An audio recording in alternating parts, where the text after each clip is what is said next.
Now, ladies and gentlemen, we have a very, very special and motivating keynote address. In order to share his valuable insights, we have with us today somebody who genuinely needs no introduction, especially in the real estate sector.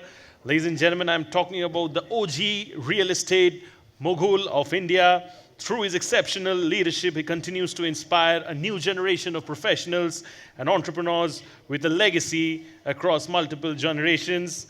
His core business values are quality, customer centricity, fairness, innovation, socially responsible, and trust. He's known for his integrity, business acumen, visionary ideas, and most importantly, humility, something that we all should focus as human beings. He is the founder and lifetime trustee of Brigade Foundation, a not-for-profit trust in education, health, and community development. From sponsoring India's only interactive music museum to redevelopment and upgradation of the city and establishing, he has also established the Brigade schools and hospitals in collaboration with St. John's Medical College Hospital. Ladies and gentlemen, I'm talking about the one and only Mr. Jaishankar. Can I please have him on stage for a very special keynote address? Thank you, sir. Honor and privilege to have you. Thank you. Pleasure, sir. Thank you. So, you need this, I believe, and please give sir a hand mic. Thank you. Yeah, so you can operate the slides with this. Okay. Yeah. Thank you, sir. Over to you. What slides are there from our office? There's no slide. No, there's no slide. Just go ahead with what you have.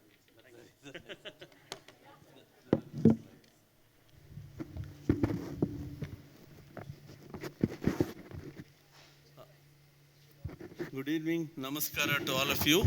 Firstly, thank you very much for the introduction. And of course, before I say anything, I must congratulate Realty Plus for their 20th year of doing great service to the real estate community, and very consistently bringing out their nice publication. It's part of the Business World Group, and I know it is their 16th. It's their 16th. Is it okay? Mic is. Yeah. I know it is their 16th year of Realty Plus Conclave and Awards. These awards are the ones which motivate all of us in the industry and people involved in the industry. So that way, it is a great service to the real estate sector they are doing. And today being the whole day session, I'm sure you must have gained a lot of knowledge. I don't want to say too much about the sector. There are all experts here. And just now we heard Madhusudan and Murli giving their gyan, so I can only try to be brief and say a few things. Thank you very much, Realty Plus, for inviting me to this evening's gathering and on this enclave. You know, currently, I can say it is a golden age for real estate. It is the first time, I would say, India shining was talked about by late Prime Minister Vajpayee in 2001 to 2004. But though they kick-started the economy, that did not help the BJP government itself. But under the Narendra Modi government and his phenomenal vision and leadership, the country is doing well and very well, I would say. And for the first time, the real estate sector, all aspects, whether it is the residential, the office, the retail, the hospitality, all sectors are performing very well. And our country's GDP has now reaching in this financial year about 4 trillion mark with about $3,000 per capita income. If the way it is going, as predicted by the central government or the IMF or the World Bank, India is likely to reach a GDP of about $7 trillion by 2030, which means our per capita will go from $3,000 to $5,000, around that, maybe a little bit more, a little bit less. That will bring in huge amount of disposable income in the hands of Indian public, and housing being such an important thing, like the Maslow's hierarchy of needs, the for food, clothing, and shelter. We are part of the very basic needs of any human being. And with the increasing population today, we are already at 1,400 million people, and with the increase of 2% per annum, we will reach 1,800 million very soon in the next 7-8 years. So with the result, the demand for housing is likely to shoot up like anything. And with urbanization, currently the urbanization is about 35-36% in the country, and there is a definite move by the government to increase urbanization by providing employment and otherwise. And if that is likely to go to maybe 50% urbanization by 2035 or so, any developed country in the world, whether it is United States or Europe, they have urbanization somewhere in the extent of 65 to 70% and more. And China, realizing this, they have made a concerted effort in the last few years to increase urbanization. They were also in the range of 30-35%, 25 years back, and today they are reaching about 50% of urbanization. And all of us know in this sector what that kind of urbanization resulted in the demand for Chinese real estate. And I have in Kedia, I have spoken a couple of years back when I attended a Singapore summit, government of Singapore's like a conclave. I met some developers from China, and today they may be not in great shape. That is a different story. I'm talking about 7-8 years back. I met these Wanky developers. They are number 2. They were number 2 next only to Evergrande or so. At that time, if the Bangalore in 6-7 years back, if Bangalore was selling 60,000 units per annum, just Wanky developers, 3 months sales were 60,000 units.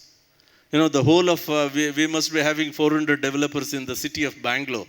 And all of us put together, big and small, one project to 30 projects. All of us together were selling about 65,000 units in a year. And this one developer in 3 months was selling about 60,000 apartments. Of course, at that time, China's per capita income was about $8,000 per capita, and their of course population was about 1,200 million. So I am saying this because it's a kind of potential the sector has. I'm not saying we will start selling 50,000 units 3 months or per year. That's a different matter. It only goes to show what is the size of, what is the potential for real estate. In the same enclave, I met another chairman of a logistics company. So I was talking to him during lunchtime, and I wanted to know how big is the logistics company. The single company had warehouse and other logistics parks of 452 million square feet. This is about 6 years back. So we are just opening up the logistics business now, and India's growth story is going to be terrific. In the next few years, I think it's beyond anybody's expectation, as long as the country's political scenario is good, and as long as the international geopolitics situation is good. But some of us, like Mr. B.M. Jaishankar, Murli, and Matsudan, we are all there in business for a very, very long time, and we have seen the ups and downs in business. And I tell my team in the office that every 8 to 10 years, some unknown thing will happen. The recession will hit you. The first recession before even real estate was tracked, we saw that in 1991. what internally we call it as the Indian financial crisis, where India had to, you know, pledge, pledge the gold in London to even pay for the petrol. And subsequently, when things started improving after Mr. Manmohan Singh and Narasimha Rao government, things started improving well. And in 1999 to 2000, we had the issue of what I call as the Asian financial crisis, when George Soros, meddled with the Thailand and Malaysian economies, and there was a huge impact on Indian real estate. Then, of course, there was also Y2K. Then the Vajpayee government came, things started becoming better. The first year of Manmohan Singh government was also good. Then, of course, we were hit by the lemon crisis in 2008, 2009 for 3 to 4 years. And you know the story. That has been a pretty bad recession. Then the Modi government came, things started looking up, and out of the blue,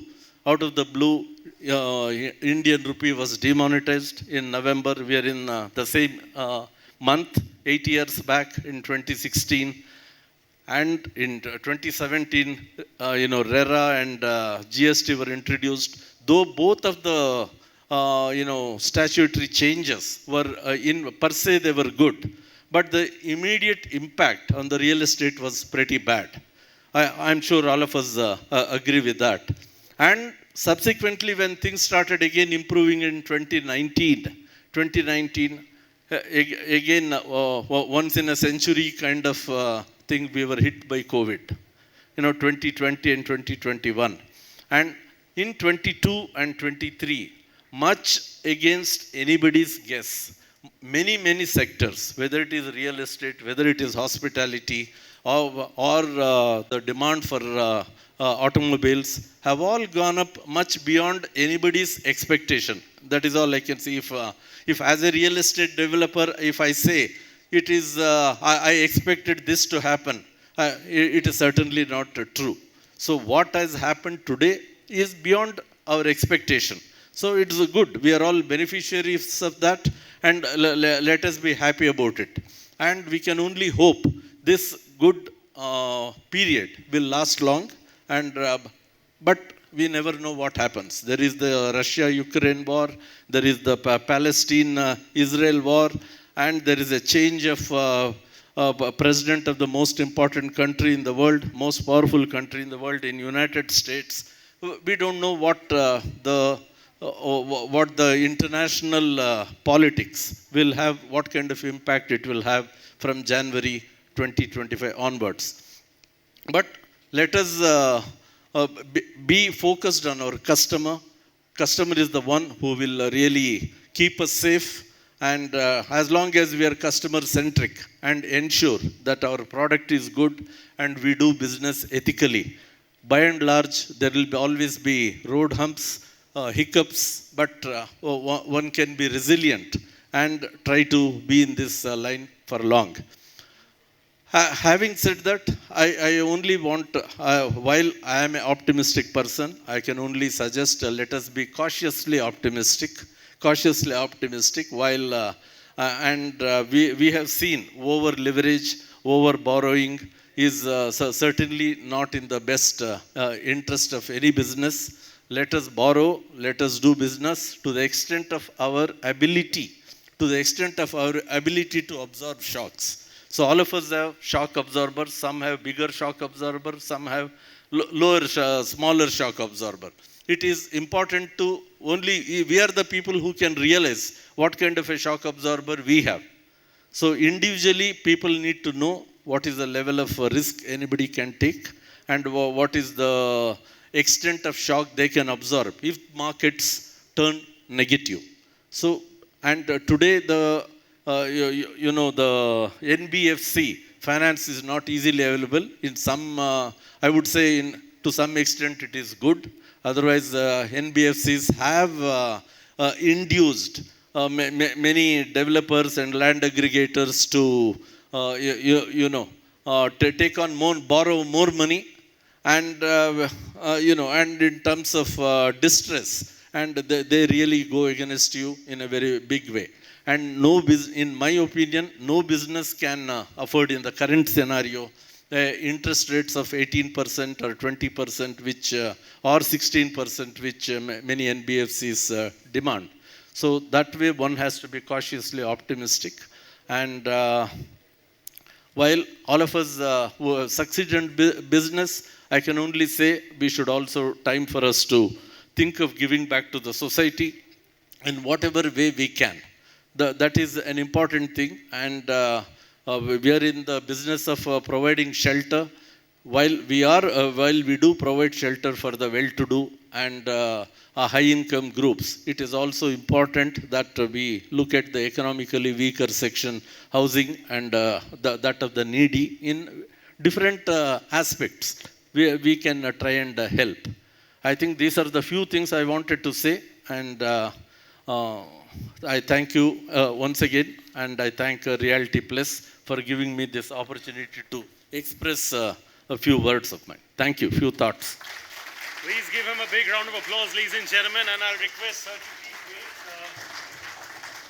Please check the audio. Yes, I'll request sir to please wait on stage. Thank you so much. You know, when I introduced him, I used the word humility, right?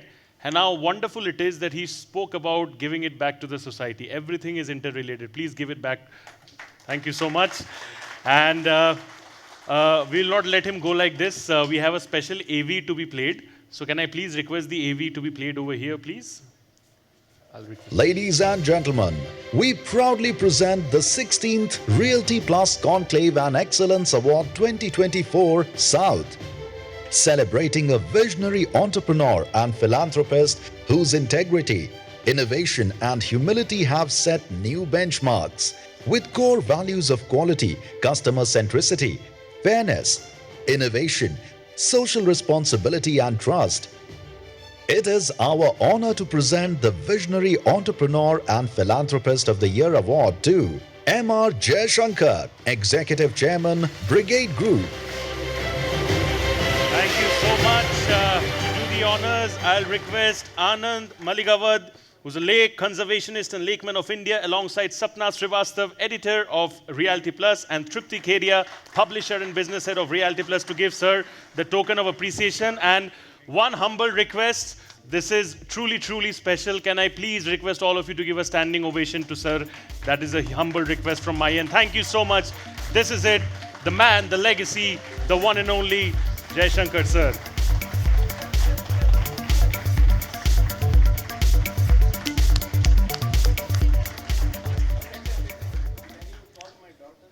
Yes, of course. Can you please come over here on stage? This is a special moment for you as well. We say Daddy's Little Princess. Daddy's Little Princess is, of course, very, very happy on this note. Thank you so much. So this is the legacy you have created. This is what you have earned.